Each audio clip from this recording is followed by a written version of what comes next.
How do you flush the toilet? There's no handle. Where am I supposed to put my shoes? Where's the dishwasher? Hey friends, my name is Cherie, and I'm gonna tell you what I learned in the first 6 months of living in an RV.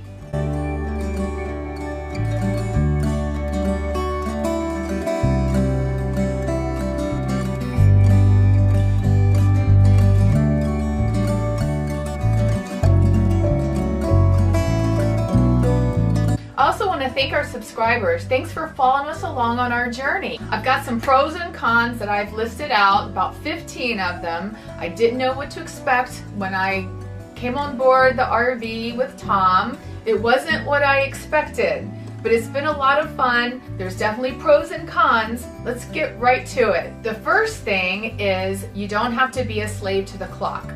I found out I am such a clock slave, and I still struggle with it. I wake up in the morning. What time did we go to bed last night? I need to figure out if I had enough sleep. We don't live according to a schedule. We get up when we've had enough sleep. We eat breakfast sometimes at noon or 1 o'clock after a workout. And we just end up having like a later lunch and a later dinner. We just keep a different schedule than most people. It works out really great for us, and I really love it. Another pro is that you don't have to be in a rush. There's no stress, unless I stress myself, which I do that sometimes. I'm guilty of that. But you really don't have to be in a rush to do anything. It really is a great lifestyle to slow down and really enjoy every part of it. One thing I was afraid of before I started RVing was dry camping, or another word for that is boondocking. And it just means you don't have full hookups of water and electricity. I was a little afraid of that because first thing I'm thinking of is showers and coffee, right? Well, I found out that boondocking or dry camping, you can still do these things, it's just a little bit different. One thing I don't like about dry camping are the short showers.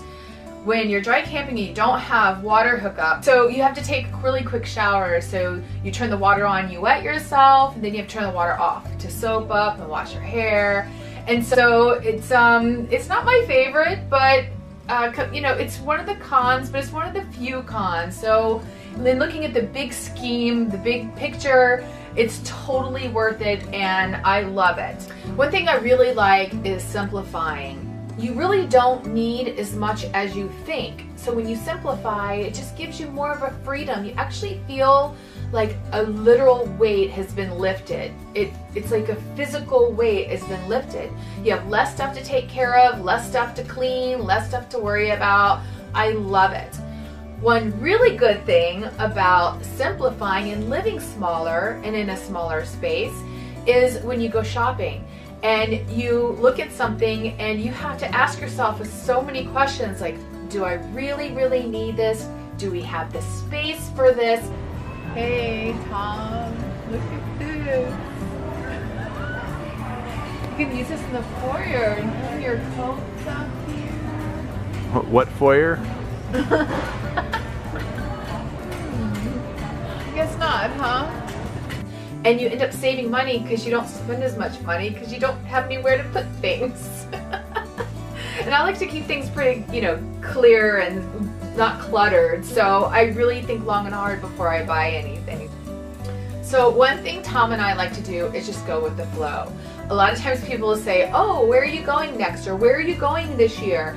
And we're like, we don't know. I mean, we have a general idea of what we want to do, but we tend to just go with the flow, and we plan our next move when it's time to make that move. And I really like doing that because really, when you make plans, they don't always come out the way you plan, do they?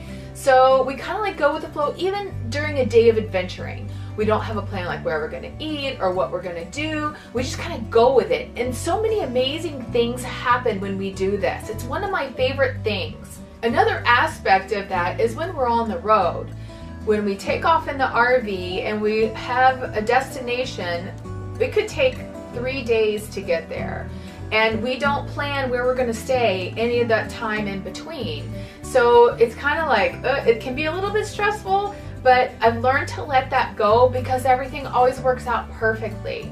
We always just try to plan like about an hour before we know we're gonna stop and figure out what's there, and we'll stay there. And we've stopped at some pretty amazing places along the way on our journey and have explored some awesome little towns and beachside communities. It's been a lot of fun.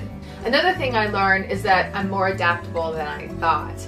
I thought, oh, how am I gonna live in such a small space? You know, close quarters, and Tom's always here and we're always together, and you know, wondering how is this going to work, but it's worked out beautifully. One thing we don't have is a dishwasher. I've never not had a dishwasher, so I adapted to that and it was fine. I don't have a regular oven, so I've had to learn to use a convection oven, and I think I've pretty much mastered it. So you're more adaptable than you think you are. I've learned that I like using clotheslines. I know that sounds kind of strange, but I've never used one before. When we were camping somewhere without full hookups, I actually had the option to use the dryer that time, the first time, but I ended up hanging my clothes on the clothesline, and I prefer that. But we do have a dryer if I need one, but if there's a clothesline, I'm gonna use it. I really love our neighbors. Wherever we go, we have the friendliest neighbors. People that RV are so laid back and so friendly, and it just really makes it for a nice environment. I do like it that it's not acceptable to go knocking on people's campers. So they aren't too friendly, they're kind of like just the right balance of friendly. So another thing about the RV life is you have to be pretty good at organizing. We have very little cabinet space, and so you want to utilize all your space as much as possible.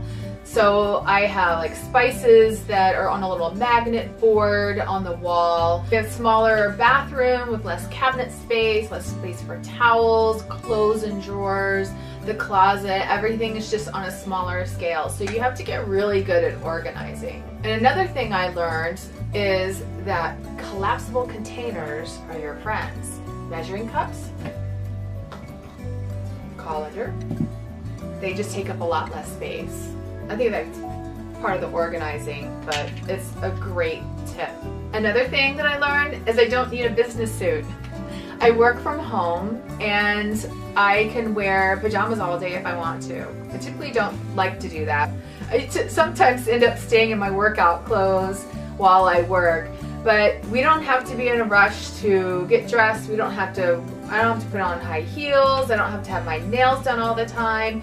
And there's a freedom to that. So one of the cons about RV life is that it's not on a real stable foundation, and it tends to have some movement. And I always joke around with Tom because it seems like as soon as I start putting on mascara, he starts walking around and I can feel the movement, and I'm always like, I have a sharp object near my eye, and it seems like it happens every time, and so it's become like a joke. But yeah, the RV does move a little bit, and it's just part of it. And the last thing, finally, is a pro. I have room to do my yoga in this small space, and that makes me happy. So that's my list so far in the first 6 months. Maybe I'll learn a few other things in the next 6 months and I'll do another video. Until then, thanks for watching. Thanks again for subscribing to our YouTube channel. And if you haven't, come with us on this journey because it's going to be fun.